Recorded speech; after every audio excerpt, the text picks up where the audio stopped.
Welcome to Theater and Stream's Best of 2025 special. And it's a very special episode because, as you can see, we are here in person for the very first time ever. This is going to be our Best of 2025. We're going to be talking about the best, the worst from last year now that it is 2026. But start us off, Chuck, how does it feel to know that I am not a middle-aged Malaysian man who is using an AI filter? You can see me in person. It's reassuring. I'm not catfishing you. Yeah. So we are who we say we are, That, people. that would be quite the long con, Yeah. if that had been the case. No, like we're like over like 100 episodes deep into this enterprise for the first time. We're in the same place at the same time. Yeah. Our recording is a little awkward, but we're gonna have fun with it. Mhm. And this has been a really weird but awesome year for Mhm. movies. Oh. A lot of variety, some really exciting stuff. But as per usual, there are some turds in the punch bowl, and we'll get to those when the time comes. But I guess like right up front, how do we want to ease into this? Yeah, so I guess our first category was most underrated film of 2025. So I don't know if we didn't talk about a specific definition, but to me, I guess that means like movie that you think its popularity is not proportional to how many people saw it, how many people liked it. You think it is a much better movie than anybody else does, basically. And it doesn't necessarily mean it has to land on your top 10 of the year. Yeah, It's just kind of like your sort of the movie that nobody paid attention to, I guess, and you were like, "Oh, that was pretty good." Maybe yeah, it could be that. Could be you. Could be this is a movie that was supposed to be that is on my top 10, and nobody else cared. And I guess in that sort of vein, I guess my most underrated movie was Tornado. yeah. Do you remember when I talked about I that? do Yeah. because that just popped up on like IFC or AMC. Okay, It was like one of those, or like it was Sundance Channel that picked it up. sure. One of those Mm. weird networks picked it up because like this is that movie where it's a period piece slash samurai movie slash like western set in like Ireland or something like that, or is it just England somewhere? Exactly. Yeah. Yeah, It's a like a sort of retired samurai and his daughter. that's what They it was. move to England and they're with this sort of I guess you could call it like a traveling circus, like band of gypsies circus thing. And then they happen upon Tim Roth and his like gang and they cross them basically. Mm. And so it's a revenge movie. Nobody cared about it. Nobody like this movie isn't I haven't seen it on one person's list. I haven't seen it like on any sort of like nothing. It's just the movie came and went. I had to drive. I mean, I live in the like Minneapolis metro area. I had to drive 20 minutes to a theater just to see it. And yeah, I mean, I did think it was going to be better than it was. I mean, to be honest with you, I thought it was fine. The movie Yeah, itself is fine, but it's good for a watch. It's good for like a Sunday afternoon watch, but it's just nobody cared. Like nobody cared, and so that's why I put it as yeah, my most definitely. underrated. But That yeah, makes sense. It's like I still need to watch it myself. mm, Well, what I put there for my most underrated was Caught Stealing, that Darren Aronofsky movie that yeah, basically popped up and made everyone go, "Oh, Darren Aronofsky's still around." But then he made a movie that is kind of a throwback. Like it feels like a script written in like the late '90s, early 2000s. mhm, Like it's from a different time and place. It does have like a really hip cast, mhm. between what's his face, Elvis Butler, yeah, Butler, Butler. Austin Butler, and like Matt Smith, and people like that. But it's just a straightforward little like misadventure thriller, Mhm. and it doesn't do anything like special apart from the fact that it's not dog shit and that it's fun Yeah, and that it's like clearly the first time that this guy has just made a movie for the sake of it instead of some egotistical artistic hubris yeah, that usually motivates him. yeah, Like he was just he just basically said, what if I made a Tarantino movie in the 90s, sure. but instead of Pie or like Requiem for a Dream, what if you just made like a fun caper? Mhm. And because that's the vibe of it. And yeah, it's not going to win anyone an Oscar, but it was just such a throwback to a kind of movie and a time and place that it had a special place in my heart this year.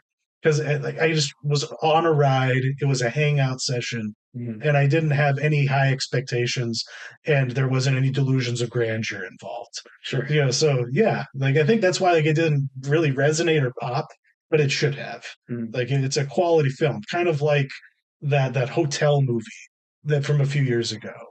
It's like, The Bad Times at the El oh yeah, Royale, yep. that one, like that was also kind of a throwback script Oh yeah. from another time Mhm. that for some reason was being made in like the 20 teens or whatever. Yeah, I still got to see that one too. I think it's on Netflix now, but Yeah, yeah, it's just it was surprising coming from Aronofsky with just how self serious he normally is. yeah, But and that's I mean that's probably why I would watch it if I did watch it, and I probably will. But yeah, again, a movie that I think it bombed, right? Like I'm pretty sure it probably. bombed at the box Yeah, office, yeah, and yeah, it's yeah, like you said, just a movie that was a fun time. That's what a lot of people seem to kind of think about it. But, yeah. The guy that made Mother made this movie, yeah. which should say a lot, Uh-huh. because he reined himself in. Yeah. Moving on now to the most overrated movie of Yes. this year. Your pick is spicy, and yeah, like I want you to hear you defend this. Yeah, go ahead. So yeah, my most overrated movie of the year is One Battle After Another. Okay, And fair again, enough. Fair enough. I gotta start kind of by saying here, this is the movie in which the popularity and the sort of critical acclaim is not commensurate with what you actually think the quality is. And so Hmm. I want to start off by saying I liked One Battle After Another. I thought it was a good movie. We reviewed it and we both liked it, from what I recall. Yeah, But I heard all these things about like it is PTA's best movie. It is one of the best movies of this decade. It is like one of the best movies of like the century so far, crazy stuff. And I'm just kind of like I kind of look at this movie kind of in the way that you look at Caught Stealing, where it's like this was really fun, like this was really like enjoyable to watch. It didn't feel like 3 hours or however or yeah, 2:45. yeah. It went by really quick. The performances were great, but I just can't get on board with like this. I think most of Paul Thomas Anderson's movies are better than this movie, with the exception of maybe, I don't know, maybe like Hard Eight. Mhm. Maybe I know you like Inherent I Vice. do. I'm not like huge I on do. it, so maybe might put it above Inherent Vice, but otherwise, I mean, There Will Be Blood. Are you kidding me? Like Boogie Nights, The Master, all better movies in my opinion. All much more like It doesn't even come close to Magnolia. yeah. Oh, definitely not. Yeah, And yeah, so it's like I don't know what people were smoking, and I don't know what people still are smoking, because this just won, as we're recording this, like 2 days ago, it won Best Film at the Critics' Choice Awards, which is sort of the harbinger for the awards season. The first, we had talked about a month or so ago on our show about awards season, and I said then, I was like, One Battle After Another is the front runner right now. This is, on all those categories, actor, director, film, and it pretty much swept at the Critics' Choice Awards a couple nights ago. And so, yeah, I can't get on board with that. I just I don't see that level of hype. no, But I have to agree with you. And like I really respect this pick because because we both were kind of like, yeah, this is the movie that's going to win PTA as Oscar. yeah, Like we're basically and we're okay with that. mhm. But it's kind of like Scorsese winning for The Departed.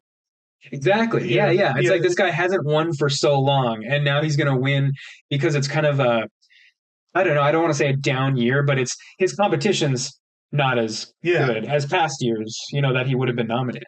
So, and you know, and at the same time, there's this weird kind of like a cult of personality is the wrong word, but there's just this weird cause celebre around this movie mhm. where people are like, we need Tiana Taylor's like side story. We want like a sequel or like a prequel, like midquel, Yeah. just about her character and everything she's doing.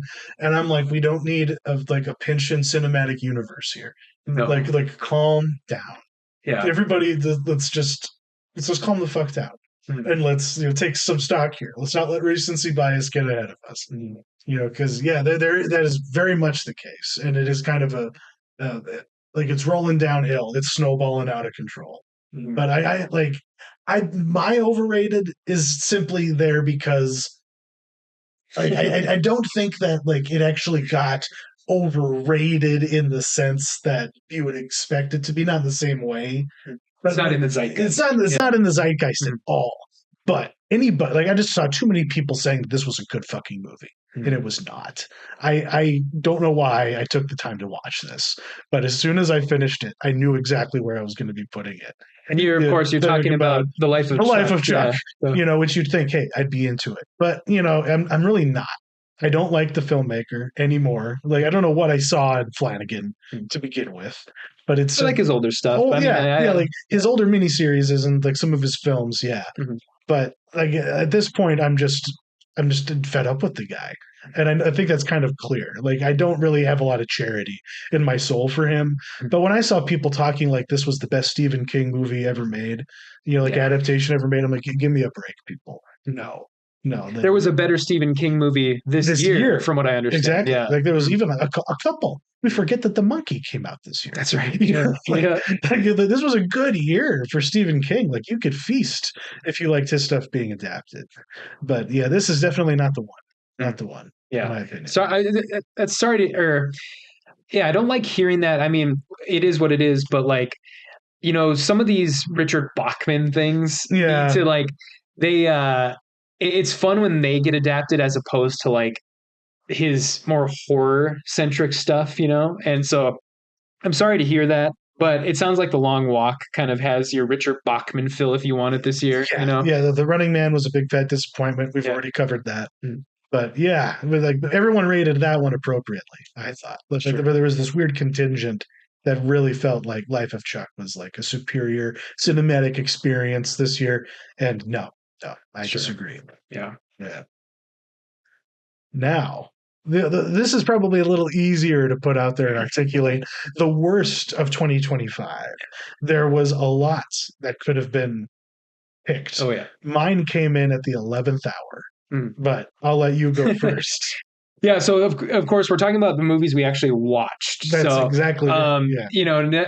or the movies you actually sat through. And of course, you've said before on the show, we don't try to see stuff that we know we're gonna hate because that's just antithetical to what we want to do. We want to get on the mic and we want to talk about the stuff we like. Exactly. Generally. And so even if I watch something that I don't like, sometimes I won't even throw it on the watch list because I'm just like, fuck, this isn't gonna be fun to talk about. But in this case, the Wolfman. I don't Uh, even remember you reviewing this. I didn't. Okay. No, I didn't. No. This is like I said. This is one of those.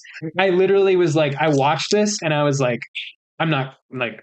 I'm not going to talk about this. And so, of course, this is the Lee Wanell movie, who previously did The Invisible Man, Right. which was okay.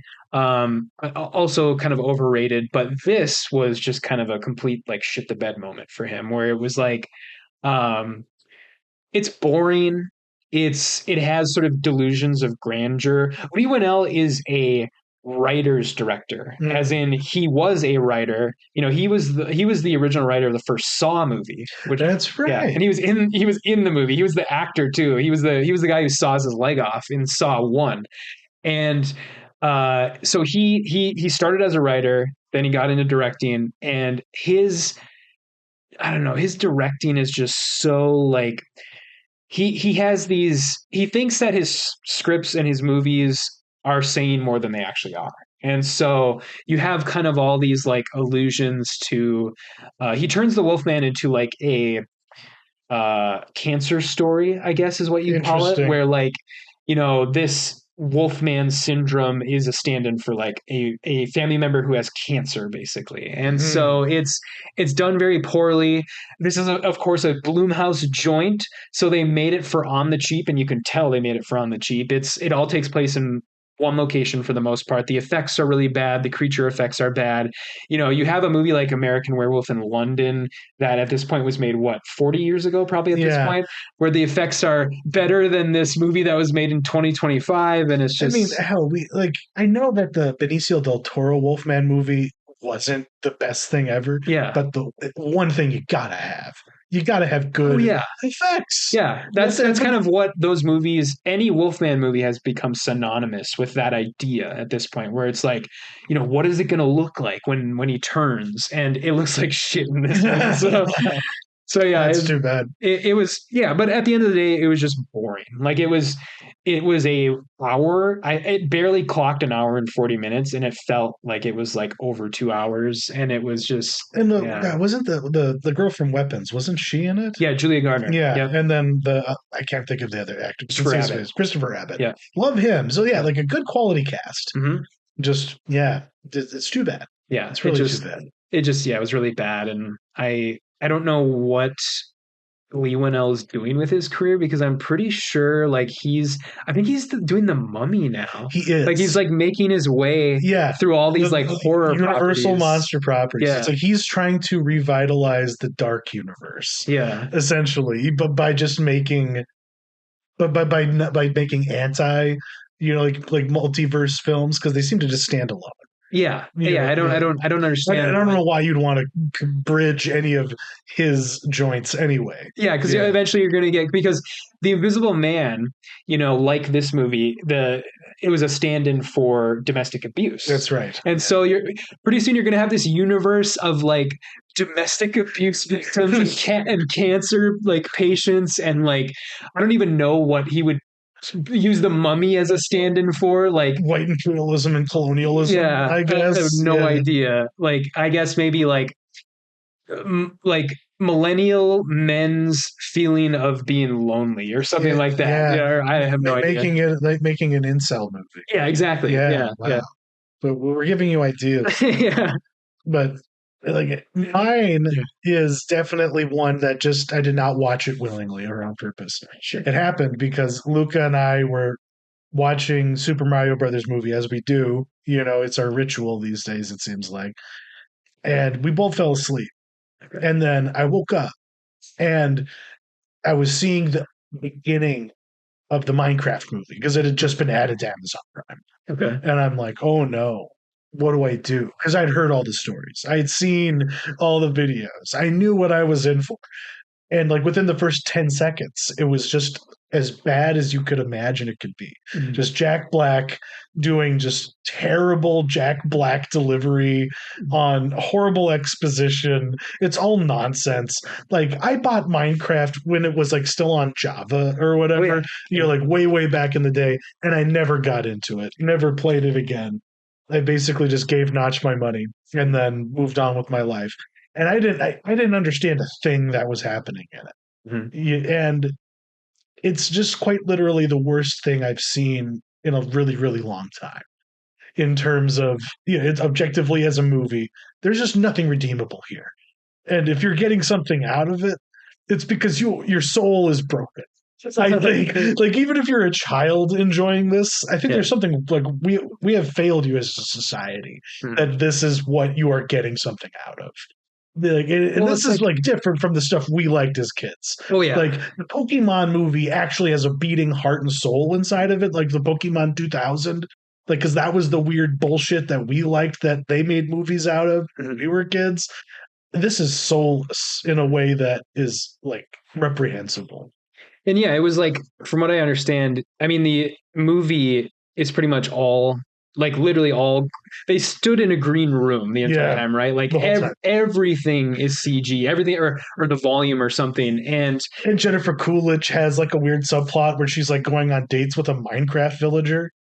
okay. And that's a part of So the she's in movie. there too? She's in in there. there too. Okay. It's all nonsense. Okay. It really is all nonsense, and it all sucks. And from what I understand, like Minecraft, there is no story in Minecraft, like the game.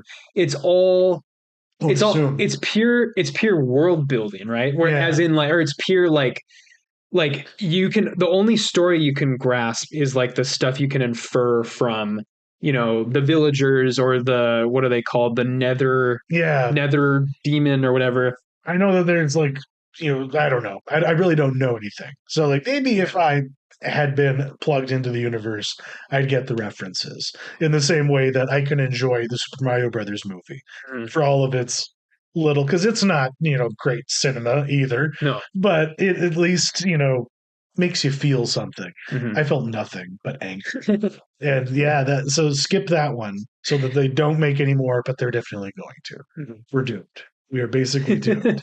Moving on now to our top five TV shows of 2025. All right. Or we still got another one. Yeah, Oh, the one Freshman more. Year Award. Yeah. That's right. That's up next. To explain this one to me. This was a neat concept Yeah, so this is for a kind of category. our first new or like different award. We haven't done this in the past, but it's called the Freshman of the Year Award. And basically what it is award, like give an award to a person that you think is going places, whether it's a writer, director, actor, anybody. And so for this one, I immediately bent the rules a bit and I chose two people, but they team up a Yeah. lot. And it's Clint Bentley and Greg Quidar. And so if people don't know who these two guys are, they are a writing directing duo, and but they switch off. Like sometimes one of them directs, the other guy writes, and Oh, then really? sometimes, yeah, it's really interesting. And sometimes one guy directs and the other guy writes. And so, what they are most known for, the movies that they have done are Trans Pecos, which is a movie I talked about on the show about the border agents. Yeah. Jockey, which is a movie about a jockey, a horse jockey. Sing Sing, and then this year's Train Dreams. So they're on a roll, Yeah, aren't they? they're like, yeah, Yeah. really on a roll. I've liked all of their movies to varying extents. I thought Sing Sing was incredible. Trans Pecos is good. Jockey is good, but Sing Sing's incredible, and you'll find out what I think of Train Dreams in a little bit. Exactly. Yeah. But yeah, I think these guys they're cooking. Like they have this thing down that like hat where they are like churning these movies out, and like I said, they both have talents in the directing and the writing realm, because I think it was Clint Bentley who directed Train Dreams and Trans Pecos, and then it was Greg Podar who did Jockey and Sing Sing, and so they just kind of switch off, and it's really cool kind of artistic partnership, Yeah. and I want to see where they're going to go. I think that Train Dreams is definitely their movie. Well, actually, Sing Sing probably got more press last year than Train Dreams did this year, but I think they're still on kind of an upward trajectory. Yeah. So, yeah. Yeah. Mine, you'll come up again, later, obviously, but I Mhm. was extremely impressed by Neo Sora's first, um, I guess feature film because he had made a documentary before this about his father. Yep. Um, God, what's his name again? It's like Ryuichi Sakamoto or something like Sakamoto, that. yeah, Yeah. the composer. But his film Happy End was just so impressive, Mhm. just in how it felt like obviously he shot it in a very grounded and realistic kind of a way, but it was exploring this near future that felt so alien in certain ways, and he just has such an amazing grasp of his technical ability, and I just really look forward to him making more. And being an established director with and a writer, with something to say, Yep. and for a debut feature film to be something wholly original. I know it's a foreign film; it's easier to do it in the Japanese market versus Mhm. the Western market. But he's the start of something really special, I think. And Yeah, I uh, feel the same. Yeah, Happy End was great. And again, you'll find out what we thought more about that movie in a little bit. yeah, But yeah, I can't wait to see where he goes. And he has, um, yeah, just such a amazing talent, and again, overlooked too. Like he yeah, was Happy End was sort of, there was a period of about a month this year where it seemed like people were kind of jumping on it, like as like the movie, like, hey, you got to see this, kind of thing, and like sort of passing it around a bit. But now that we've sort of fully entered award season, it's kind of dropped off a bit, and I don't even think it probably won't even get like no, a no, best foreign film. it's a little too subtle, Yeah. and it's not really. Yeah, it doesn't grab a hold of something even though it kind of does. It is a lot, quite a bit about a lot of the issues that Mm. more sexy choices get into, like things like immigration and like political, issues like that. But then again, it has this wholly Japanese perspective to it, Mhm. to a degree, and maybe that, kind of gatekeeps it a little bit. Sure. But at the same time, an impressive, debut, and it's just sky's the limits from here, as far as that goes. Yeah. And he's got a cool name. You Yeah, know what I mean? Neozora. What a because I don't think it's his birth name. I think that just might be. Is that just his creative name? Yeah, I think so. Yeah. Or I think he changed it, I want to say. Okay. It is his name, but it's definitely not his birthday. Okay. Right on. But yeah, like I jumped the gun earlier. Now it's the time for the top 5 TV shows of 2025. Mhm. Interesting little lineup. We'll put it out there right away. We have 3 of the same choices, Mhm. but I think that just speaks to the quality of those 3. Oh yeah. So why don't we start with the ones that are different in our selections? Yeah, I like Yeah. that. I like that.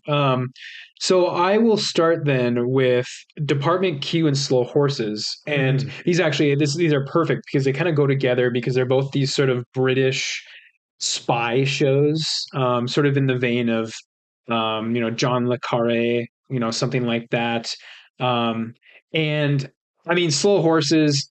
I feel a little bit like a broken record with that at this point because I think it lands on my list every year and it continues to maintain It its does. quality. Like it's such an incredible show, and Gary Oldman is great in it, and it's not like it's not like world changing. This is the type of show that I think you watch because it's fun to watch. It's well done. It's a well done for what it is, a Yeah. spy thriller. And in that similar vein, I have to mention Department Q, which was my other choice. That is a Netflix show. Wasn't on my radar at all. And I just kind of watched it on a whim because people had said, like, yeah, this is kind of like Slow Horses, and it's a very similar concept where it's like we're going to take all of like the crappy MI6 people and we're going to put them off in this corner of the building and we don't want to hear from you. We're going to give you all these like you know cases that are pretty much unsolvable or we think they're unsolvable, Yeah. and you just go do that and we don't want to ever hear from you again. And that's kind of the concept behind both these shows. And but they both do it a little differently. In Department Q's case, you have Matthew Good as sort of the overarching like leader of this sort of ragtag group of spies. And yeah, both of these they just both hit this year. Department Q for the first time and Slow Horses for the fifth time, I want to Yeah. say now. No, So it's like I'm just yeah, thinking to myself, I need to actually watch that show. I've yeah, been putting it off way too long. yeah, I'll it's watch great. everything else on Apple TV, but that. I don't know Yeah. what my problem is. Yeah, what See, about you? yeah, and my 2 were the Eternaut and Death by Lightning. The Eternaut, I don't think we're going to be getting another season of, so I just kind of want to shout it out one last time. Mm. It's that adaptation of the Argentinian graphic novel series. You know, basically about like a bunch of people who survive in Buenos Aires during this alien invasion, where this alien race covers the earth in this like black snow that kills anyone who's caught out in it, unless they're wearing like a gas mask and cover themselves head to toe. And it's a really bizarre, like source material, and this is like a long awaited and like long deserved adaptation. And much like the source material, you have to be a Euro trash to like this thing, or even like know about it. But it was a worthy effort, and I applaud it, even though I don't think we're going to be getting any more of it. Sure. And the next one, I guess, was a Death by Lightning. It's like a limited series. It almost feels like a cheat, to include it in this Mm. list. But it's a period piece, historical drama showing the rise of God. What I'm blanking of the president's name. Oh, I don't know. Yeah. Is the show about like electricity? Is that what? No, Okay. no. It's about I thought this was a show about like no. Tesla or something. It's about this guy who was president for just like a couple weeks, and Okay. then he was assassinated by this. Garfield, is it? Yeah, Is it yeah, it's Garfield? Okay. Garfield. Garfield, and then yeah, because he's played by Michael Shannon, Okay. and God, the dude who plays his assassin was in. Is Uh, Nick Offerman in Nick it? Is Offerman it plays okay? Chester Arthur. Okay. Yeah, it like is he's the VP, like because yeah, Garfield. It's just how this guy became president of the United States, Yeah. basic almost by accident, because there was just warring factions within the Republican Party, and then he just kind of got pushed into it by accident. No one really wanted him to be president or to be the candidate, and then he wins. Mhm. And then this weirdo, this guy who thinks he's been promised some kind of like ambassadorship for like helping him get elected, starts like stalking him and then kills him. And it's Mm. just about that story and the fallout of it. But Okay. the guy from Minnesota in Succession, what's his name? Who marries into the Oh, family? Tom Yeah, Wamsgans. that Yeah, yeah, actor, that actor. McFadden. McFadden, Yeah. Matthew McFadden, he plays the assassin. Okay. But it's just a really well done period piece about a really obscure story, from American history, and it just really makes you care about like the consequences, of that, Sure. and it really makes you care about who Chester Arthur was. Like Okay. he's an interesting person. Okay. Yeah, but yeah, and a good show. More to the point. Yeah, I've heard such. Yeah, that's definitely one that I need to check out. Yeah, it's weird. Do you know who like did that? Like, are the I can't directors or writers of remember. anyone of note? I can't Okay. remember. Like I may have to do a follow up on this Yeah. because it deserves the shout out. But I really don't know the pedigree. I just watched it and just had it on while I was like folding laundry Sure. and cleaning, and it was really memorable. And Okay. yeah, some of the best of the year. But together and jointly, I guess should we just anoint Pluribus as like the hottest shit that we have right now? I think so. Yeah. Yeah. I think like, in the past we've often like said, there's like appointment TV and we've said like, okay, Succession was it for us for a while. And then, the first season of Yellow Jackets came out and like, it was like this is awesome. And then, of course we never talk about that again. We'll never talk about that Uh, show again. but I feel as if Pluribus is kind of like that, like de facto that show now, where it's like, okay, this is the show that I sub to like Apple TV Plus now once a year for or whatever, and like this is like I have to see this every Thursday night when it comes out at like 8 p.m. So yeah, I'm totally with you on that. But yeah, what do you think of Pluribus? It's that high concept, show that you need every season Mhm. of TV. Like, I mean, if you think of seasons of the year, seasons of TV, that might make more sense because like each part of the year needs a show like that. Mhm. And because like in this year we did have a new season of Succession, didn't we? Not Succession, Oh, Severance, Severance. Severance, yeah, Yeah, yeah, Severance too. yes, we did, and it's not in our top five list. Would like I think maybe just speaks to the quality of everything else. But yeah, like Pluribus is right up there, Mhm. where it's taking a concept where it makes me go, "Fuck, why didn't I think of that?" Yeah. Like, I am upset that Mhm. somebody beat me to the punch on something, even if it hadn't occurred to me before, because it just it takes the whole scenario of the hive mind, like the singularity is coming. Mhm. Everyone is like, like all the anti like the people who are transhumanists are saying, hey, this is what we're going to become. And then you have the Luddites who are like, no, we don't want to go that way. Mhm. But what if there's a different way to make it happen altogether? And what if it can basically happen in the relative snap of a finger? Like that it's terrifying. Oh yeah. Like it is such a terrifying concept, and it makes the mundane, of of its scenario and its story all the more engaging. Mhm. Like even just like the in the first episode where she's just trying to problem solve and find a way to take care of her partner after her partner cracks her head on the ground. Yeah. Like it's just her like literally just going from decision to problem to decision. And I know that it kind of carries over throughout, and some people aren't rolling with that. But that immediacy and that urgency, like happening organically and naturally and not for contrived reasons in a show is so refreshing, Mhm. and alone worth the price of admission.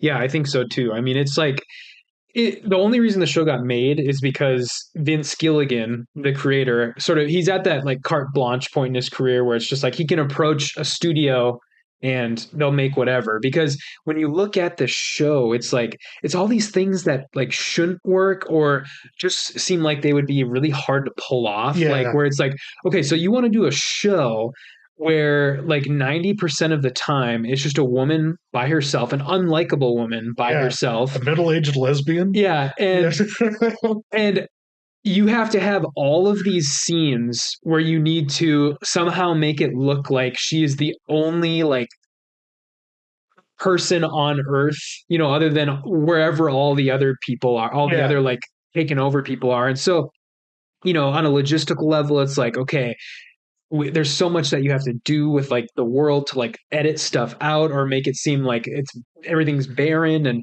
like I said, Carol, the main character, is really not that likable. I mean, she's you kind of go back and forth on her, and um it's just a show that shouldn't have ever been made, but it yeah, only got made because its creator can do whatever he wants now, and he's we've said this before, but he's going back to his like sci-fi roots, and I'm really happy about that because I liked Breaking Bad, I liked Better Call Saul, I watched both of them, but I think Vince Gilligan could be punching in a higher weight class, and he is now, I think. yeah, Yeah. yeah, yeah. He's not just playing pedestrian cable TV. Hmm. Now it's like, oh, boundless, limitless possibility, Hmm. and we're all the better for that. It's going to be, yeah, we'll get how many seasons of this before he moves on to the next thing. But he could be the guy that has like 4 or 5 different shows going, and I wouldn't even blink, Yeah. because clearly it's he can make it work, Hmm. and I trust him. Same. And I feel the same way about the I forget which of the brothers did Andor again. What was it? Tony. Tony. Yeah. Yeah. What's the last name? Gilroy. Gilroy. God, my mind is just all fried. But yeah, Tony Gilroy, Andor, the second season of it. Obviously, this is one of the hallmarks of the year. Probably one of the best seasons of television Yeah. of this century, as long as we're comparing things. Probably the best Star Wars artifact to come, out of the whole Disney deal. I'd even say Oh yeah, it surpassed Mandalorian in that definitely. regard. And why does it do that? Would you say like what does it do differently and better than not just Star Wars television, but just television in general? I think that it it knows what it wants to be, and it doesn't really like cater to anybody else. This is a show that is set in the world of Star Wars in spite of itself, where it's like you could have taken this story and set it really in any sci-fi universe. Not even you didn't even necessarily have to put it in a sci-fi universe. You could have this could have been just a thriller show. Take all the characters and put them in like a normal show set on Earth or whatever. But it's in the Star Wars universe in spite of itself. It's not. It doesn't feel like it has to cater to any particular fan base, whether that be like the like new wars fans or like the old heads. It's just it's the show is what it is, and Mm-hmm. it doesn't really care whether or not this fan base is going to like this fan base isn't, whether or not it's like, oh, did we make sure that we showed a lightsaber, and it's like, no, we're not going to do the Jedi thing, we're not going to do a Darth Vader like cameo, we're not going to do like a Luke Skywalker CG thing, and it had something to say. I mean, at the end of the day, you can kind of look at certain plot lines of the show, and be like, okay, there's the analog for our real world. There's that, and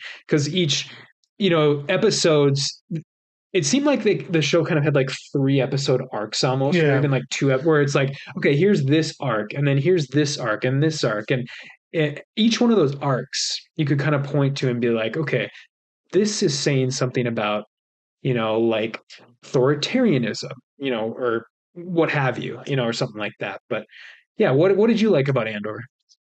Well, it was the willingness to actually have really committed and mature character arcs, Hmm. and not just fan service bullshit, because that's typically what you get, out of Star Wars, these days, in terms of if the writers are catering, especially, towards new Trek people, that's what they're trying to do, and I guess it's been a while since I've, familiarized myself with the characters, but it was the blonde Empire lady and then her like husband of convenience, Oh yeah, the lackey guy. the Yeah. lackey guy, like the trajectory of those two characters. If you follow it from their introductions, there is so much like actual significance and like meaning there, Mm. and it was, and when you first see the first season of this show, you maybe don't appreciate it, but by the time you get to the like where like their conclusion happens, it was really powerful, Mm. and that was probably the high point, of of the second season. Oh yeah. Like was when they have the big like protest and then the massacre, that happens on the Calcite planet. Hmm. And obviously it just kept on, like I say, that's the high point, because there still was more high points that followed it. Culminating, like with what it serves up at the end, which is this perfect and intentional segue into a movie that preceded both seasons of the show. Yeah. And I think that's like what makes it so, like powerful, is that you can literally just go right from the finale of Andor to Rogue One. Rogue One, Yeah. and it's just seamless and perfect, and it feels right and earned. And I know that people were like harping on some inconsistencies, Mm. like at the time, that seemingly were created, but you like, especially with him being like, "Oh, this is the first time I've ever been in prison," when we know in point of fact that this isn't the first time he's been in prison. Sure. But of course, if you listen to the delivery retrospectively, you can interpret sarcasm there that maybe wasn't deliberate, Sure. but like that's the funny thing about it, like the relationship that we have temporally with like how this story was told. It's Mm. funny. But like for the first time ever, we really have a prequel something that works as intended. And I think that's really what, like pushed it forward. Yeah. I mean, Yeah. it's when you're talking about like Disney Star Wars, it's the rare thing that they try so often to add stuff that kind of fits in with other, like the older movies, or add stuff that slots in, like this thing slots between A New Hope and Empire, but it always seems to make those things like worse, like almost like retroactively, where Yeah. it's like what are you doing, why are you trying to go back and like change these older movies? And this is like the rare exception where it's like, oh no, this makes everything better, like this makes it gives you more context. It makes the stories richer, and it still gives you like this show. It still has like a pretty good amount of fan service, but it's not a slave to fan service. Yeah. Where it's like you still get like it's like, oh, what were they building in the prison? The Death Star. And so it still has like stuff like that where it's like, oh, that's cool. And you can't tell me that like, and it ended so perfectly too. Like I love that. Sometimes I go back and I just watch like the last scene on YouTube where Hmm. he's on he's at Yavin 4, I believe, and he's just walking like toward in that like ship bay, like towards the camera, and then that's how the show ends. And God, just fantastic. It was so well done. Not just the best Star Wars show of the year, but one of the best shows of the year. Period. Period. Yeah. Period. Like there's a lot of like, you look at all of the different like series that are put out there, Hmm. like all the different networks, all the different platforms. And for once, Disney actually made one worth watching, Hmm. because they really haven't been doing too well. Yeah. But I guess the last TV show worth mention for both of us is Common Side Effects, Yeah. which, for an animated, adult animation, show, it wasn't trying to be too much of a comedy. It almost feels like a mature, like prestige thriller at times, but it has, just a really sentimental, sincere little, like, heart inside of it Mhm. and enough like weirdness and like mystery box elements that aren't inoffensive. That yeah, I want as many seasons of this as they can churn out. And like, I guess like what did you like? What made you put it on your list? Well, I'm of course, like a lot of people, big fan of Mike Judge. I love what he does, and when I first heard about this, I was like, okay, Mike Judge doing sort of like a dramedy type thing, like not an entirely funny thing. I was like, okay, this sounds awesome because I'm such a fan of, I guess, what you would call adult animation when they try to do it seriously, where it's not just like, and there's plenty of adult animation out there, but it's almost always comedy. It almost always like number one comes out of the stable of Adult Swim, and it's like 99% of the time it's just pure comedy. What have you, Rick and Morty, like Smiling Friends. It's geared towards adults, but it's always comedy. And I like when you get like a serious animated show like this or like Primal. I'm a big fan of Primal. I'm a big fan of what was the show before this again that the guy did? Scavenger's Reign. Yeah, Scavenger's Reign. Yeah. Yeah, that was cool too. But I connect a little more with this one. I think there's a little bit more going on here. There's a bit more character, really good character work in this as opposed to something like Scavenger's Reign. And yeah, I want to see where it goes because I want to know what these little like men The are little who blue like yeah people. the people are Well, that like run all everywhere and like climb on and people. what's fucking weird though, man, is that like those little blue people are in Scavenger's Reign too. That's Did you right. know Yeah, that? yeah, yeah, Yeah, yeah. That's right. like that threw me for a loop because I discovered Scavenger's Reign after the fact, Mhm. and I was like, what are the little blue men doing in here again? Like, what is going on? Like, what's the point of this? Yeah. And yeah, because for those who don't know, this is a show about a guy that is growing special mushrooms, the Mhm. blue mushrooms that can literally bring you back from the dead if you've had your brains blown out. Mhm. Like it's inexplicable what this thing can do. And then, of course, what government and big pharma are going to do Yep. because this thing exists, and and then the other faction being what the militant hippie group, contingent are going to do with it. But yeah, it gave you something different every episode. It was always escalating things. There was even like a couple episodes where you're in a prison, Mhm. or like in a jail lockup, and it's like, how are we going to get out of here? But it just I just want more and more and more of it, and I hope that they can deliver on season two, and I expect that they will.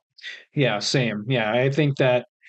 Yeah. See, the show was wildly popular too, which is really really good to hear because it is so like there is a lot of great character stuff going on, and it's not, like while you're watching it, it's not necessarily like the most fun show to watch, where it's like, oh, there's some really like dark stuff in here, but I'm really glad it got as like popular as it did, and we are getting a second season and probably more than that, but yeah, I definitely want to see where some of these mysteries pan out and where things go from here. But yeah, that's our five shows. I don't know. Do you want to move on to films now? Yeah, yeah. So yeah, the way we're going to kind of do this, we each have our top 10, and we're gonna go back and forth. So why don't you start out with your first one? This is out of Iran.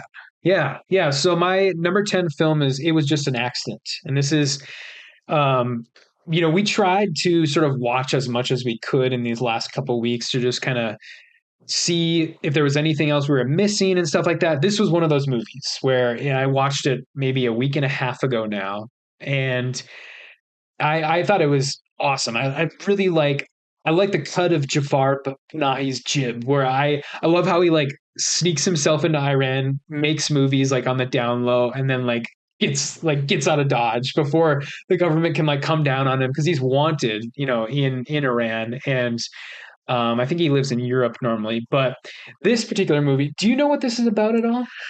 Vaguely, I think Okay. that like because it's isn't it about like a honeymooning couple or something like that, or like Yeah, it's so something. that's Yeah, only the beginning. yeah. Yeah. And I know that like there's something about a town, and they have to and like and I don't know all the specifics, but So what the movie's actually about is a man who his car breaks down. He's with his wife and his kid. His car breaks down, they pulled into an auto shop, and one of the auto mechanics recognizes the guy's voice and recognizes the squeak on his prosthetic leg as the guy was like his former torturer in Um, like because of course the movie is set in Iran and it's very critical of Iran because Jafar Panahi is, and in Iran of course you can, when you go to prison, you can be tortured. Like it is pretty routine thing to happen there. And so this auto mechanic recognizes this guy as the guy who tortured him in prison.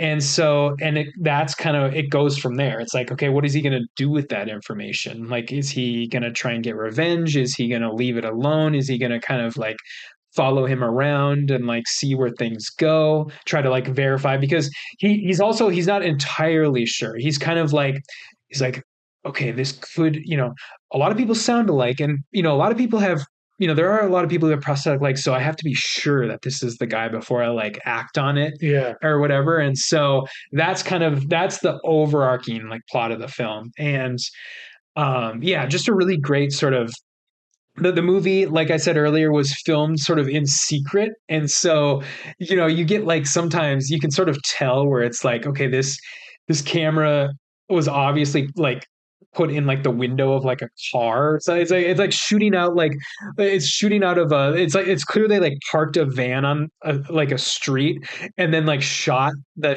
almost like a, like a CIA van or something like yeah, that on like someone's neighborhood corner, a like, surveillance yeah, van. surveillance van, yeah, and Okay. and so it's really interesting in that respect too, and but yeah, just a really well done. At the end of the day, it is kind of a thriller, political thriller, I'd say, and yeah, very very well done, and I really like the stuff that he does. I like the stuff that his uh,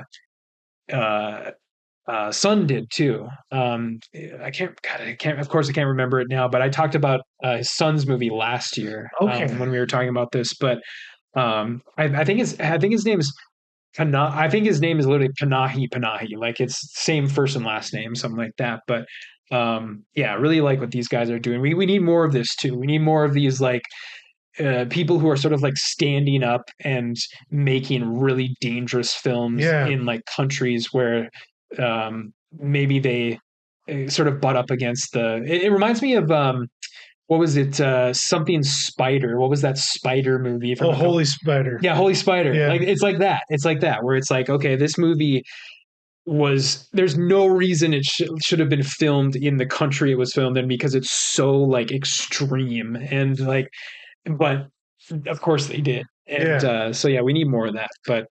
Um, but yeah, you want Yeah. to Yeah. go ahead with your 10? We need some renegade filmmakers out there. Mhm. You know, my number 10, they're not necessarily renegades, but they're definitely making movies their way, and I respect that. And that's the Bring Her Back from the Philippou brothers, Yes. which, was the type of movie that, when I saw it at the beginning of the year, yeah, it was impressive. And it, was very, memorable, and you fucked up in all the right ways. Yeah. It gave you imagery that like really made me like cringe away from the screen, even though like you have to just watch it and endure it. But like I can only see someone eat a knife, Yeah. like before I break. But yeah, ultimately this is the movie that resonates and feels differently just because of what my family has gone through over the Yeah. last year.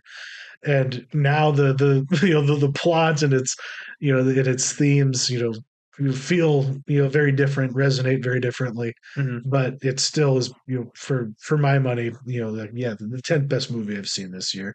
And it had it had the really like surprising, and I can't think of the right word here, um subversive Oh yeah. elements Yeah. in terms of expectations, Yeah. It's like, and yeah, you were expecting a horror movie. Well, let me instead give you the saddest shit you've yeah, ever seen yeah, in your life. yeah, yeah, yeah, and just also just in terms of plot, like you expect certain things to happen, and instead the hardest fucking option is the one that they go with.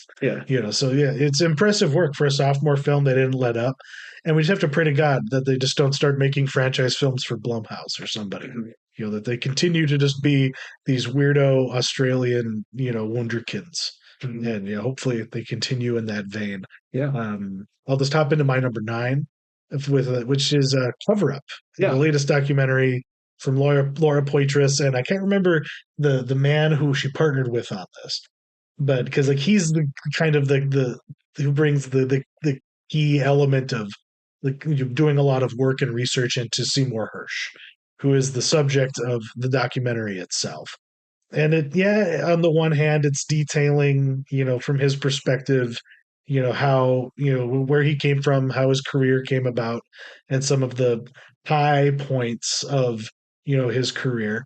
But what I, found myself, more intrigued by were all the times where he's cringing from the camera. Yeah. Where he is I don't want to be the center of attention right now. I don't want you asking me these questions that you're asking me.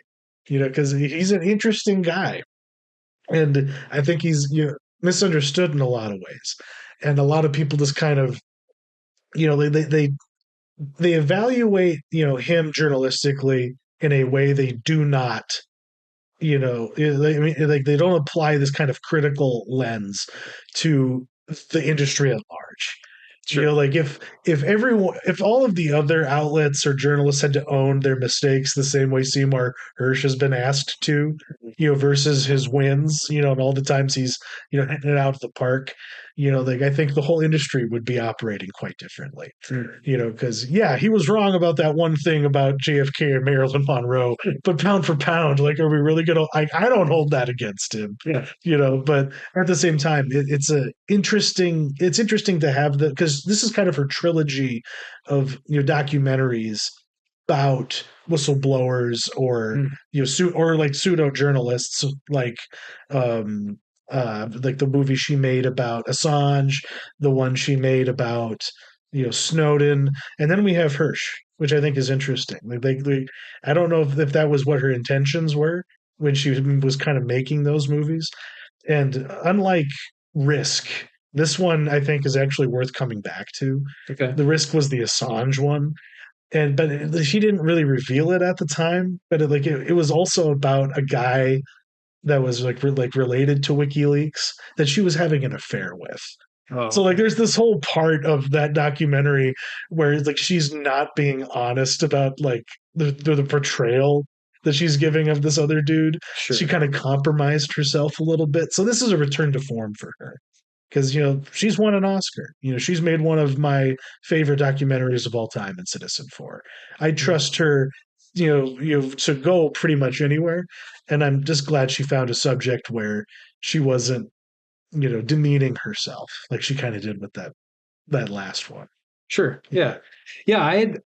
This is probably, of all the movies we're going to talk about tonight, this is the one I probably watched the most recently. And I watched it because you had put it on your list. And yeah, I also enjoyed it a lot. I didn't really know, I wasn't really familiar. I was familiar with the stories around the guy, but not the guy himself. And so it was really interesting. And I liked how, like, it was structured very interestingly too, where it's like, okay, we're gonna go back and then we're gonna go forward in time and then back a little bit, and then we're gonna have like these little like vignettes about his wife or about how he doesn't want to talk about his sources and stuff like Hmm. that. So yeah, it was good. I liked it a lot too. Yeah.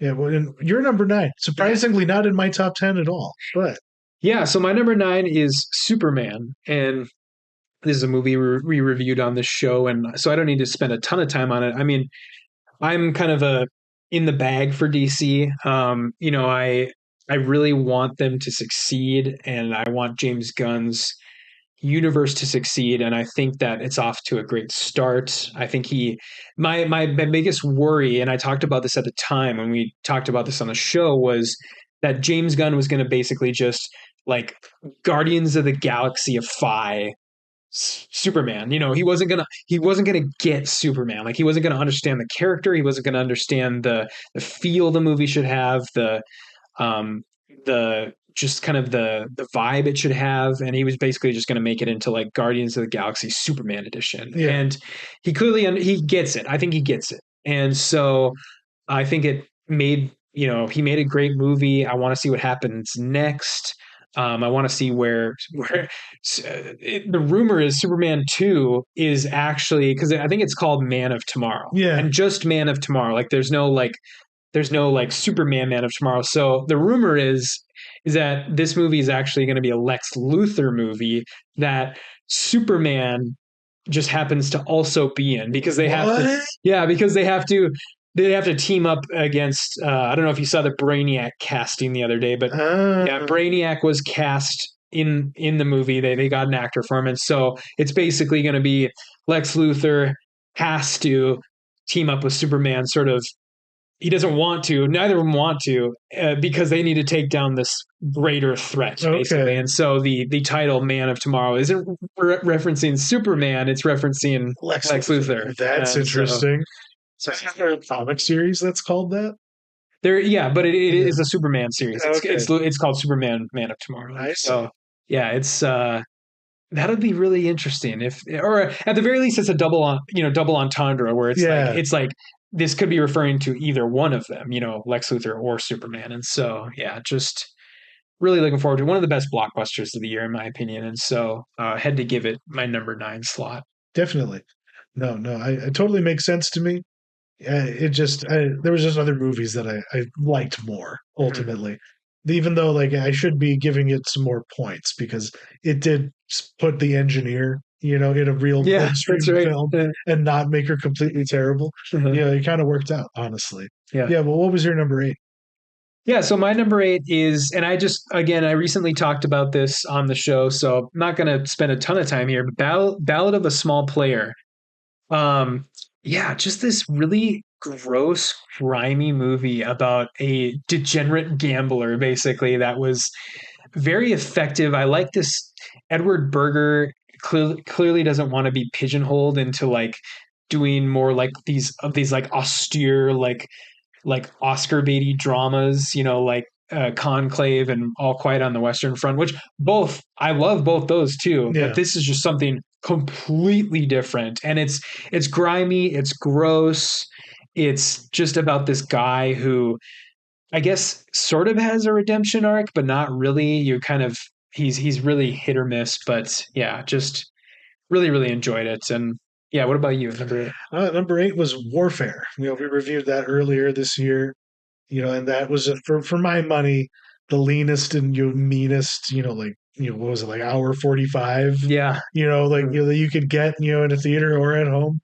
It's as far as a war movie goes, it's not about preening and being jingoistic. It's more so this: what is it like to just be trapped in an awful firefight? Like, Mm-hmm. what is it like to have to endure second by second, minute by minute, when each breath could be your last?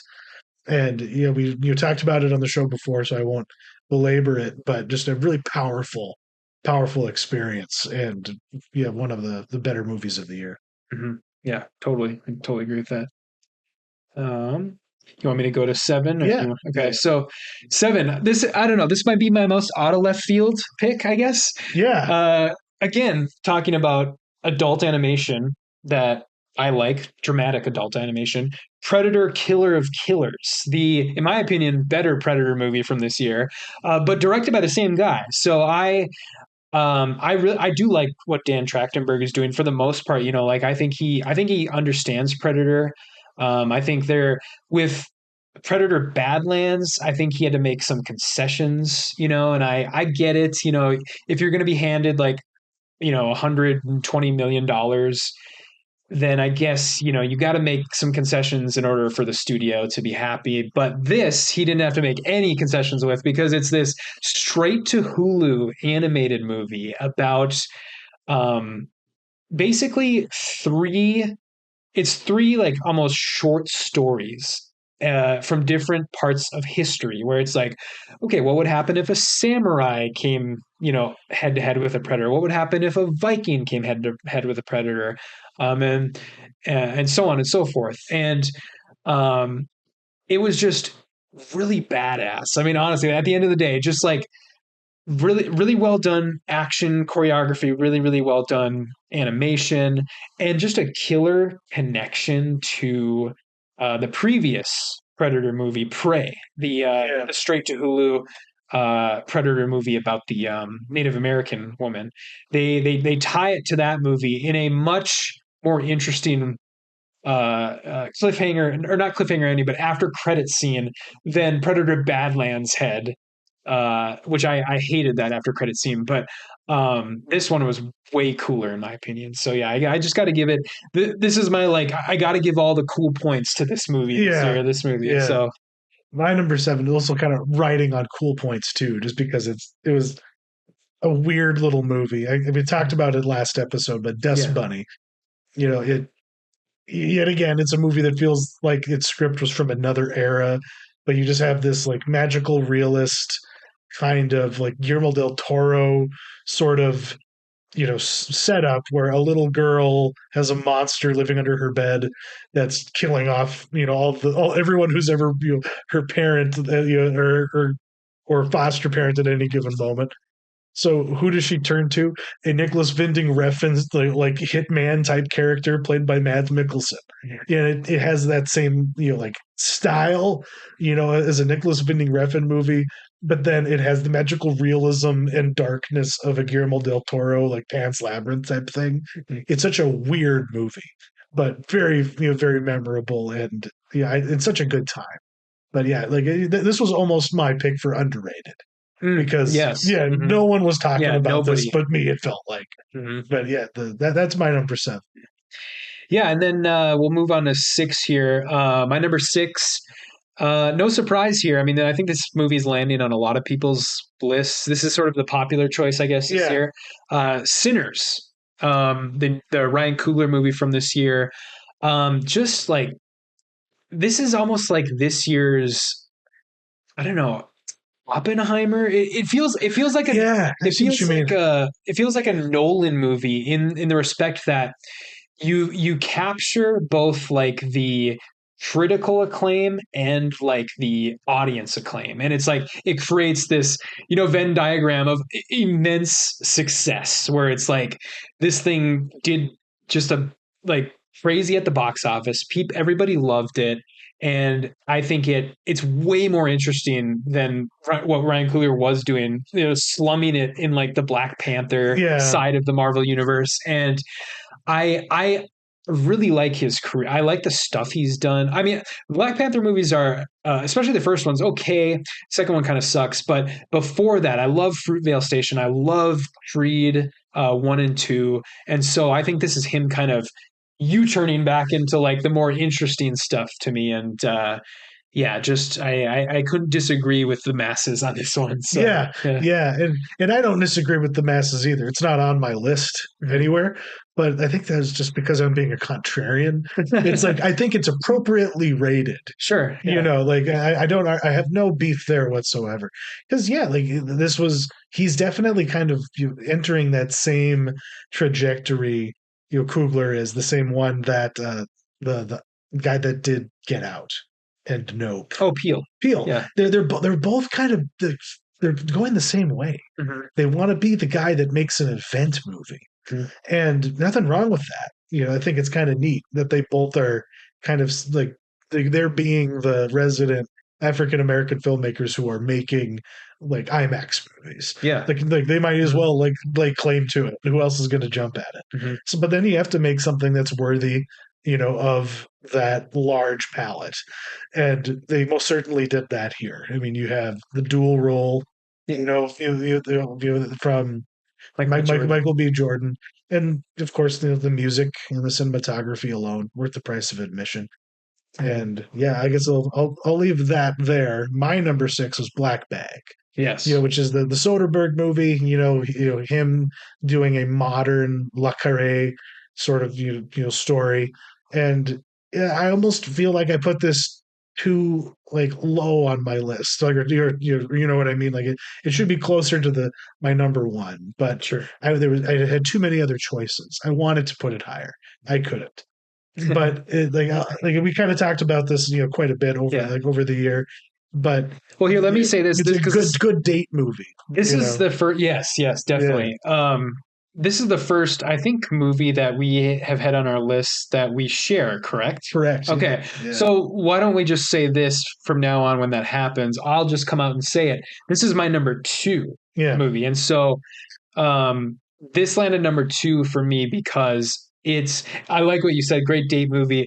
Um, because it's like it's weird to have this movie in like 2025 where it like it's this about this married couple who are both spies, but they both still like really love each other. And it's weird. This movie's like weirdly pro marriage. It's like weirdly like because I totally went in and I was like, okay, here's what's gonna happen. Like they're gonna like screw each other over, and one of them's gonna end up killing the other, and blah, blah, like that's the expectation now because that's what would happen in a more like boring 2025 version of the story. But no, it's like these people still really love each other. They have like a weirdly um like boring home life where it's like, oh, I'll do the cooking and you do, the cleaning or whatever. And it's just like I loved that sort of aspect of it. And it's just expertly done thriller. Like there's nothing particularly like crazy happening in this movie. It's just expertly done by Soderbergh. Mm. And so, yeah, I don't know. Is there? And if you like actually like watch the movie, there's like maybe they keep recycling the same like 5 or 6 sets. Yeah. There's here's an interaction, and it's usually the same characters interacting in those sequences. Hmm. So it's like you can just see how they like shot this thing economically. Because like here's Michael Fassbender and Reg, Kathy, whatever, they're always hanging out on the boat, Hmm. or like in the boat sloop, for some reason. Oh, here's all those people at the dinner party. They're all at so and so's house for the dinner party at the beginning and then at the end. But the sense of place, though, just in London itself, it's just very well done, well put together. Hmm. And because was this David Cope who wrote it? Who wrote this It thing? was, yeah, Yeah, yeah, David Cope. what a weird guy. Is Yeah, now he also wrote Presence this year. Yeah, he also wrote Presents, which was another weird Soderbergh movie. And now he has, I think he directed a movie starring Joe Keery called like Cold Storage, which is like a zombie movie of some kind Yeah, yep. that's coming out later this year. I don't know. Like, but the guy that wrote Jurassic Park, he's just had a very strange career. Hmm. Definitely. Yeah. Let's see. I guess. Well, so that was your number six. Yeah. So we're on to number five now. So yeah, again, another movie that we share. So let's just come out and say it, I guess. My number five is Happy End. Your number one My number one. is Yeah. Happy End. And so Yeah. let's start with you since you kind of have it higher. Well, it's a movie that's about something, but it does it unpretentiously. Mhm. I think I think anybody could sit down and watch this thing, and instead of like having to grapple with what the movie is about, it does invite you to look within yourself Mhm. and you be introspective a little bit. So like I wish that more people would challenge themselves and watch foreign films Yeah. and be comfortable with subtitles, because you I think anyone could watch this from any walk of life and get something out of it. Yeah. Is more so like what I think pushed it so far ahead for me. I really enjoyed it, obviously, and I found it very powerful, and it just goes above and beyond in terms of like how I felt afterwards. Like I was on a high for a little while, after Mhm. watching this movie for the first time. And I went back and I watched it again, when we were putting this list together. And yeah, I am kind of being a hipster doofus. I do think that a lot of people miss this one. Oh yeah. So as long as I have some like outlets out there, please watch this one, because like the Happy End was my movie of the year. Yeah. I feel the same. It's weird because this movie is about something so specific, like high school age Japanese kids that are about to graduate, and they're at that weird point where they're still teenagers, but they're expected to become adults, and it's specific in that way, but it's also very universal where it's like there are certain scenes in this movie where I can point to and be like, wow, that reminds me of this thing that happened when I was in high school. Mm, This reminds me of this crush I had on this girl. This reminds me of like the time, that friend that I sort of like just kind of had a falling out with, or just kind of drifted apart from, or it's sort of it's both happy and sad in that way. It's a very bittersweet movie where it's like this reminds me of growing up. This reminds me of high school, and it's cool that it can transcend Yeah, both. Because we at this point we graduated high school. Almost. I mean, we're coming up on I guess 20 years yeah, now, almost almost. 20 years And ago. so Yeah, this is a movie that transcends both time and location, where it's like okay, these are kids that are growing up in modern times and in Japan, and yet I relate to them very much what they're going through, and so yeah, I really enjoyed it from that aspect. But yeah, um, let's see, we're on. Let's see, your five. Yeah, your five. my five. Yeah, caught stealing. Kind Yep. of already explained my feelings, about it, and it, just kind of got slotted into that spot because I felt strongly enough about it to put it there. Sure. Yeah, And then number fours. So my number four, my number two. your number two Yeah, is 28 years later, which, gosh, took everybody by surprise. I think I wasn't expecting much from this. I was like, neither was I I. was like, what are we doing? Why this? Why now? Like there was like the first one, and then like the second one. I think came out. I want to say like 6 years later, Something like that. 28 weeks later, and then this one comes out like almost 20 years later, and it's like, what are we doing? And why is Danny Boyle going back to this? Why is Alex Garland going back to this? And going back to like writing and it's like it all paid off. Like It it did. was just a weird mix of like coming of age movie and horror movie and um I guess like I don't know how you would describe like the like mother son storyline in this, but I would almost describe it as like sort of coming to terms with the fact that like your parents are going to die almost. I guess that's kind of and so that's kind of how I took it and I just loved every like aspect of this that this movie had to give. And there there's like really strange things in this too, and it's almost like it shouldn't work but it does, where you have this roving band of what's his name, the Jimmy yeah, Seville Jimmy Seville, like cultists. cultists that. Yeah, And I want to see where it goes. I'm really excited to see where it goes, and I guess we'll have more to say on that in a little bit as far as what that movie, 28, the Bone Temple, 28 years later, the Bone Temple. But yeah, what about you? What did you?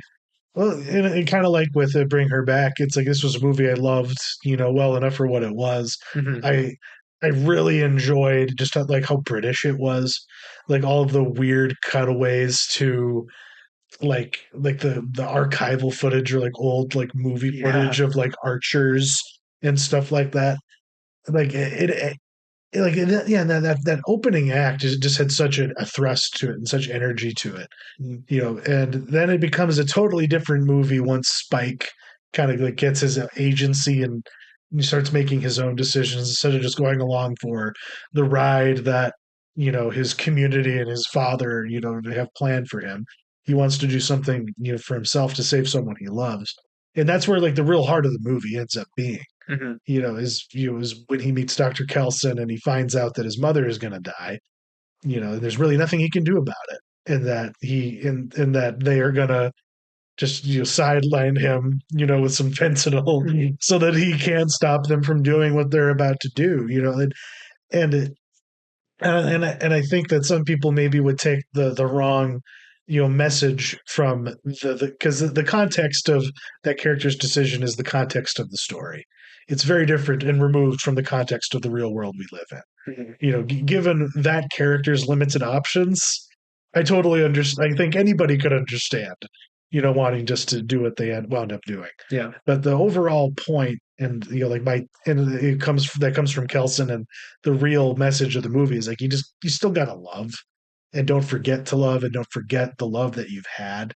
Just as much as should remember you're mortal, memento mori, Mhm. but a life is nothing unless you've loved along the way. You Mhm. know, and for a zombie movie to have that be its main point is pretty unique and special. Yeah, it was, yeah, totally took me by surprise. And Danny Boyle sort of back, sort of, in my Yeah, opinion, yeah, where it's like yeah. this guy was making really He like won just his Oscar, then just lost his yeah, way. just like Yeah, making really blah stuff for a while, and yeah, really want to see where everything's going to go to, and yeah, it was great. But yeah, um, let's see. Oh, you're number four. Yeah, so this is interesting yeah. because this is one of the few movies that I haven't seen. Well, I guess other than Dust Bunny on your list, but I was hoping to see this. But yeah, what was your four? Marty Supreme. Yeah. Yeah, like I really, I grappled because this movie really fucking makes your heart soar. It's the blood pumping, gets you fired up. But it's not in the way that you'd expect because even for a sports movie, because the sports is so not what this thing is about. It's just about this guy and all the bullshit and all the skullduggery he's willing to do to achieve his dream. Like how far is he willing to go? And this is kind of true of any sad fee protagonist. Oh yeah. It's just like what is this person willing to do to get what they want? And like and at what point are you as the audience going to get off of from being on board with that? Mm. At what point are you going to be like, yeah, I'm not okay with you anymore? I'm glad that everything's blowing up in your face because that's kind of the cycle, and that's what I'm appreciating about Marty Supreme is that it makes his prior two films and the way that they tell stories.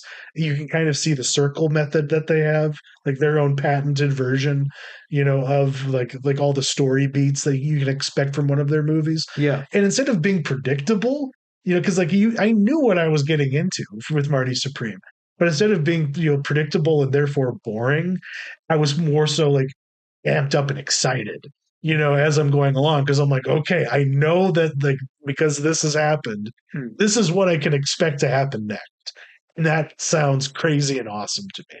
And then it'll do something completely different. Yeah, so like the experience of watching Marty Supreme is awesome, and I know that some people maybe would get lost in the nitty gritty of its plot, of the way that its star is promoting the movie, but the way that Chalamet is promoting Marty Supreme is totally in line with the character he portrayed, Yeah. and it's just a fun time. And by the end, like I think like there are some people who like kind of feel like it has like a cheap ending, like a cop out of an ending. But I disagree because like it's kind of like what if in Uncut Gems, if Adam Sandler's character hadn't won the bet, but he still won. Mm. Like that's Okay. so like it does something a little differently, in terms of like like how things shake out for the protagonist at the end of it. But it's a clear sign of which of the Sadfi brothers was the real talent, That's right. because Yeah. this is indistinguishable from the movies they made together. Hmm. It really really shows like who the real filmmaker is here, and he almost was my pick for like the newcomer of the year. Oh, sure. I felt that was a little cheating a Yeah, little bit. because the other one, Benny went off and made Smashing Machine, right? Yeah, Which is like, by all accounts, I haven't seen it, but by all accounts, is just kind of a generic sports movie, yeah, like sports. and instead, and that's what, like, if they had done, like, if he had done what his brother did with Marty Supreme, Mhm. it would have been way fucking cooler, man. Like, you could have made a really crazy sad fee MMA like biopic, like 90s MMA biopic type of Mhm. a thing, like a loose biopic where it's the Mark Kerr story but twisted, and it's fictionalized to a degree, so you can do more with it, and like you could kind of just tell a more authentic interpretation of what like that era of MMA was like in that era and that place and that time. Like there's a much better Smashing Machine movie that could be Mhm. possible if they had just gone the Marty Supreme method. Because like this is not the authentic true story of the guy, but it's a probably a true authentic representation of like the kind of person he was. Yeah. Like the real Marty, whoever, like the guy that was famous for breaking cigarettes in half with ping pong balls. Yeah. But it's not the important thing isn't that this guy, because that's the funny thing. No one heard about Marty Supreme until Marty Supreme. Hmm. Yeah, and I guess like that's kind of the ironic thing about it all. Sure. Yeah. Really, I'm really looking forward to finally seeing it, and I want to see again. I mean, I still want to see what happens with Benny because he seems to be the Acting. acting guy now, Now he's and sold out. He's yeah, Bowser yeah, Jr. it's Bowser Jr. in the next Mario movie. That's right. Yeah. Oh God. Um. So yeah, I think let's see here. Well, I guess we have two more movies to talk about since we talked about the other ones previously. But Yeah. number three, we share. Yes, we do. So uh, just to come out and say it, it's Sentimental Value, a movie that we talked about pretty recently. But just to kind of add to our earlier conversation, this, God, just such a great movie about a guy who can only connect with his family through art. I guess that's kind of at the end of the day what it's about. But there's many other things, and I enjoyed almost every aspect of this. I thought it was a not a return to form because I really necessarily think that he was to form from the beginning, but the writer, what's his name? Um, gosh, I can't think of his name now, but the writer director, Joachim Trier. yeah, Joachim Trier, yeah, Yeah. yeah, he.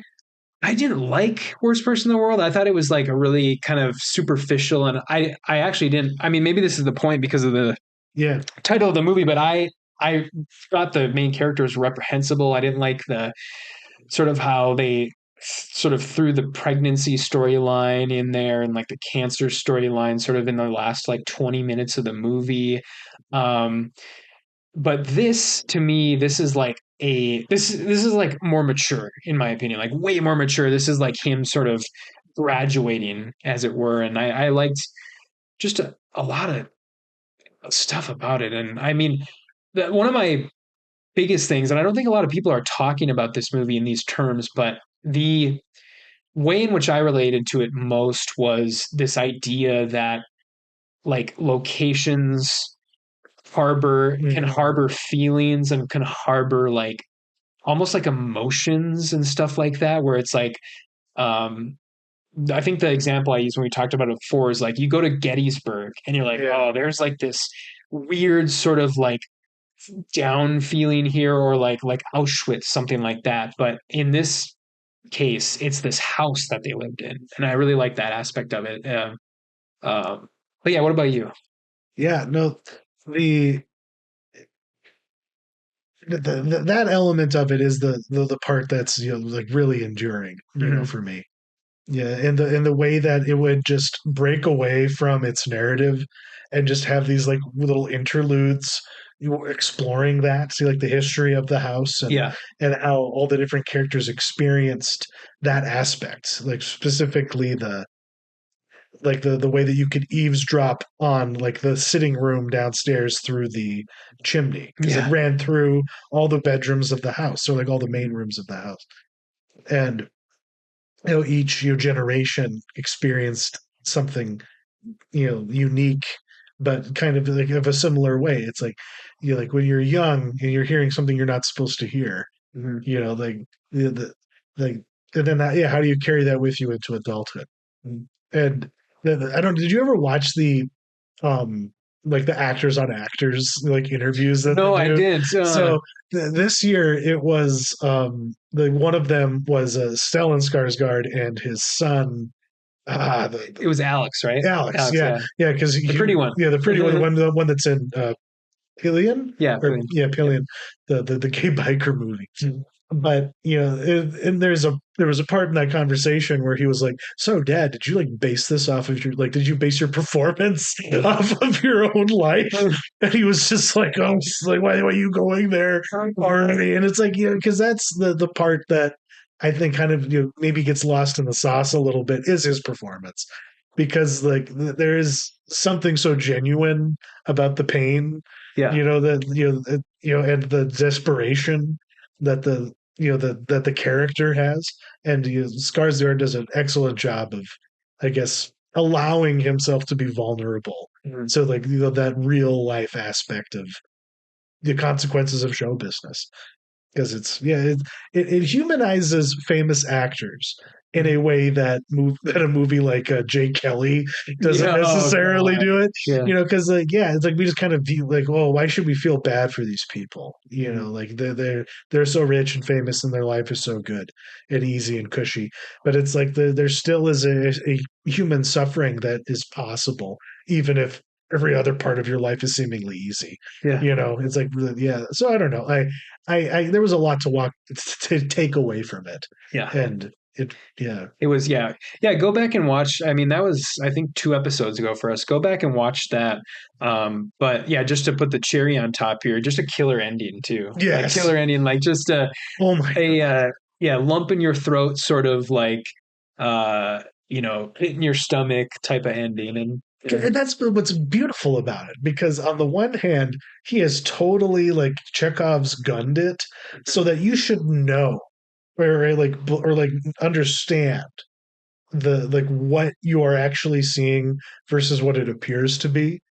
And it's not until like he finally breaks the veil, as it Mhm. were, that for sure one way or the other, because Mhm. it's just so masterfully like either outcome as presented could have been like the reality, Yeah. but and it would have worked.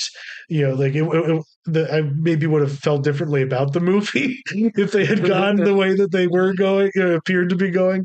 But yeah, killer ending, Yeah. if you'll pardon the Mhm. expression.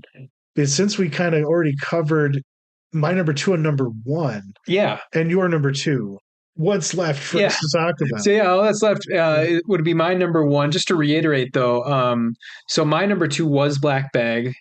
Chuck's number two was 28 Years Later. Chuck's number one was Happy End, and then my number one is Train Dreams. And again, not going to harp on this too much. We talked about it during our last episode when we were doing our sort of 2025 roundup. But Train Dreams is this beautiful movie. Like absolutely, I think that's overused. That word is sometimes overused, but absolutely beautiful.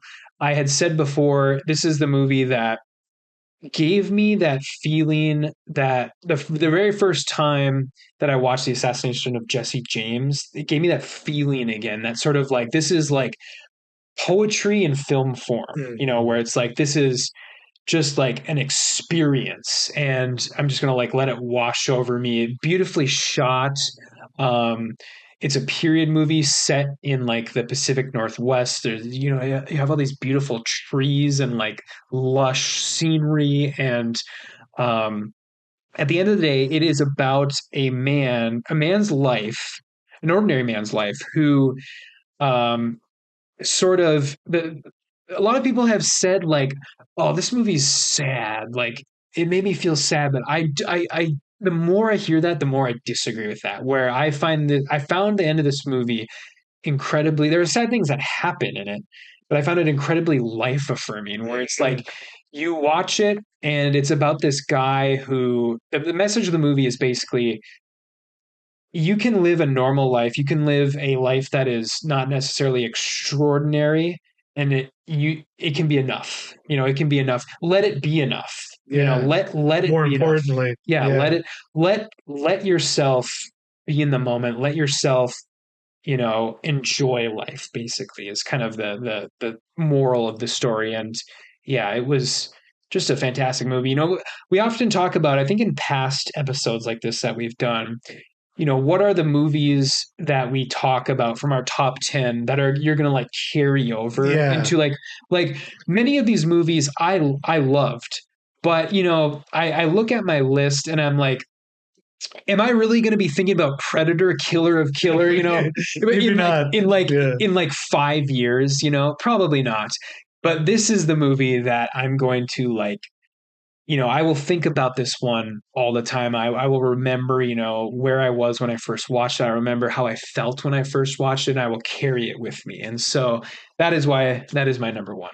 Definitely. But No, that's a good rationale. And I think that's a good, barometer for I think anyone to kind of, guide their heart. mhm. It's and yeah, for some people that movie might be Wedding Crashers. Yeah. And that's okay. What are we looking forward to the most in the coming year? I think that's how we're going to kind of close this Yeah, out. yeah, we're going to close this out with Uh, our most anticipated of 2026. And so Chuck and I sort of poured through the release calendar and we each came up with three. And so I'll just go through mine quick here. My three. Supergirl. Is it, Obviously, yeah, is it yeah. any wonder? Um, I am looking forward to this one specifically though, because I really enjoyed the graphic novel it's based on. It's a Tom King joint, if people know who that is. Very acclaimed comic writer, and I hope that they, stick to that feel. We do have a trailer now. There wasn't a trailer out the last time we talked about this, and the trailer seems like it's following the story pretty well, and so yeah, really looking forward to it. I like the 10 seconds we got of Millie Alcock's Supergirl at the end of Superman. I liked the characterization they were giving her. It seems very close to that Yeah. book. And so then my number two is Flowervale Street, This one which sounds cool. yeah, Yeah. this is the return of David Robert Mitchell, who hasn't made a movie, of course, since Under the Silver Lake, and then before that, It Really Follows. The underrated. Well, and is he still doing They Follow? I don't know. I don't know what's going on with that. I mean, I think it's like on his IMDb, but it's just kind of like it Yeah, just because says like I thought it was production. I thought it Yeah. was okay. So I So didn't even realize we were getting something from him before that. yeah, and he's not a guy that makes a lot of movies. Like this guy's been around since like we were like in our early years of college. Yeah, And it's because it like, was like the Secret of the American Sleepover was yeah, his debut film. yeah. And Yeah. it's like what I don't know what if it just takes him a long time because he's working on scripts. I don't know what or he's trying to find funding.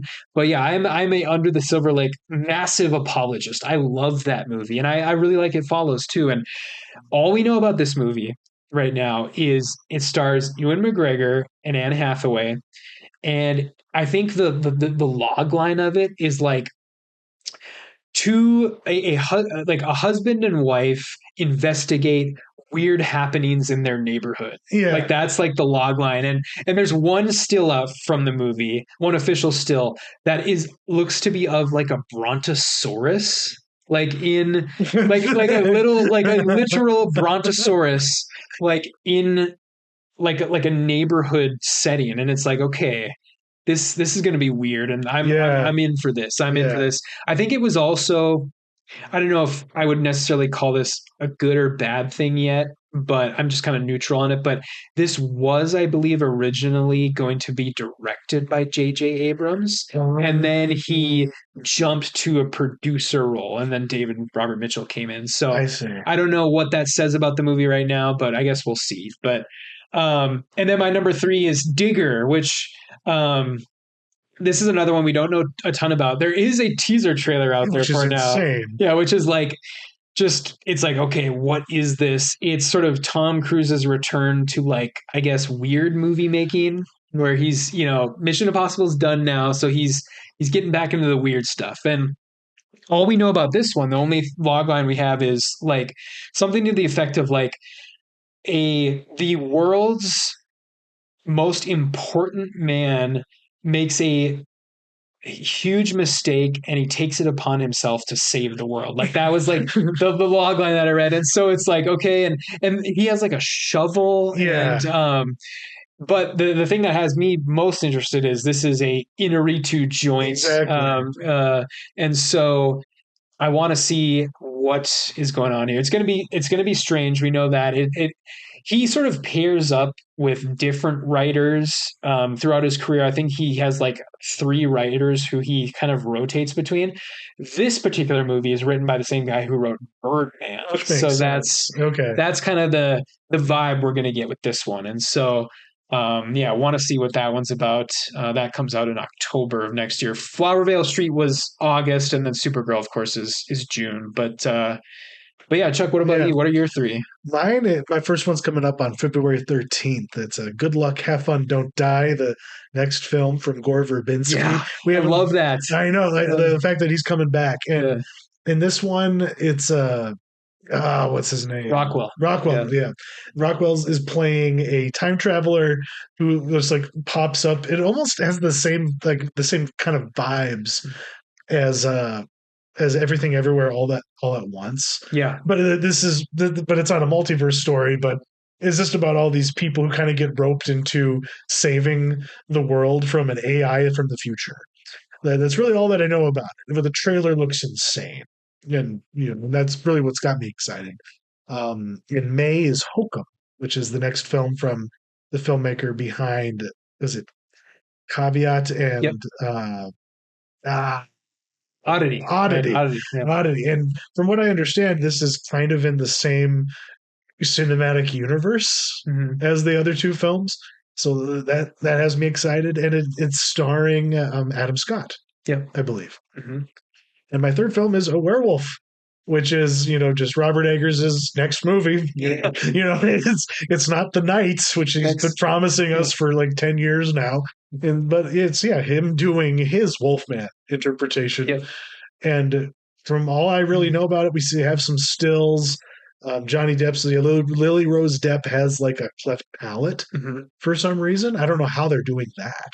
Like that makeup, I don't know how you do that. Yeah, it looks really good. Yeah, Yeah, that I actually included an image of it in yeah, our YouTube banner for this year. yeah. And yeah, it's like I don't know if they like made it so that it like literally pulled up on her lip or something like that from the inside, Oh, but yeah, it looks interesting. And yeah, all we really have other than some set photos is I think there is an official poster out that is just kind of shows like the back of a werewolf or from what it looks like. But yeah, he's Robert Eggers is back again to ruin your Christmas. So basically, yeah. I'm down for that. Yeah. Yeah, yeah. So I had a good time the last time you did that. mhm. So yeah, that was the year that was in 2025, and we're gonna be, you know, tearing up 2026. We have another Dune movie coming out. We have Doomsday Yeah, happening. same day apparently. One of them's got to blink. Like one of them's got to blink and be Yeah, like, okay, we're coming out on Thanksgiving instead. yeah, Like yeah, yeah. I don't think Disney's gonna yeah, blink. probably not. Probably not. But if there was one movie that you could erase from your memory from this year, For this year, oh god. but not your worst movie of the year that you saw this year, was there one like that you actually, because for as bad as the Wolfman was, would you really want to Yeah. forget about it? Yeah, probably, I mean, it would just be it was just so blah. I mean, I if there's one I could erase from my memory, I guess it would be like I don't know, just you got to think about something. Because the greatest crime of the Wolfman was that it was just boring Yeah, and like exactly. incredibly mediocre. It's not like it's not a so bad it's good type of thing. It's not it's not good in any way, shape, or form. So if there's something, do you have something? I'm I curious. want to wipe Alien Earth out of my mind. Oh, okay. Yeah, yeah, yeah. That's a good one. Yeah. Alien Earth. I didn't even finish that, but yeah, it was just a waste of time for what Wait, I watched. Yeah. Um, but yeah, I mean, I can't really think of anything. I guess maybe like Jake Kelly because it okay. was such a waste. It was also just such a waste of time. We talked about it the last episode, but it was just I don't like Noah Baumbach, and it seems like every time one of his movies comes out, people are like, "Oh, this is pretty good. I like this. This is like awesome, like really well written." And I'm like, okay, I'm gonna check it out. Let's see how this is. And every time I'm just like, ugh, like this is.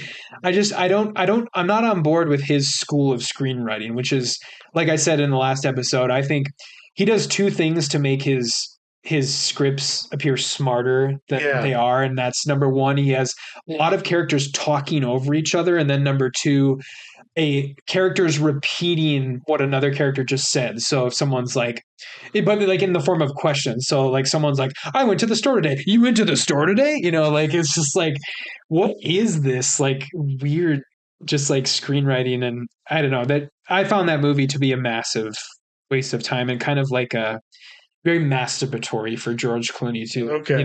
because it's for all intents and purposes, it's about George Clooney. Like the actor and the person, it's about him. And so, yeah, that's In a probably. much more self-serving way than Stellan Skarsgård in Oh Sentimental yeah. Value. Oh yeah, definitely, Yeah. definitely, yeah. But Yeah. Well, that kind of does it for us. Thank you for watching, and we'll see you all in a couple weeks. yeah, I think yeah, we're gonna do 28 years later, the Bone Temple. So yeah, that's a callback from earlier, but yeah, really looking forward to that. Really want to see what's going on there, and Because we're finally going to see the Jimmies in action. Yeah. So, but yeah, it was great to be in person. Who knows when we'll ever get to do this again? Yeah, and so hopefully maybe this episode next year, fingers crossed, maybe I can make the trip instead of you making the trip. But yeah, it was great to be here, and we hope that you out there enjoyed it, audience. Like and subscribe, all that stuff, and yeah. See you, everybody. See you.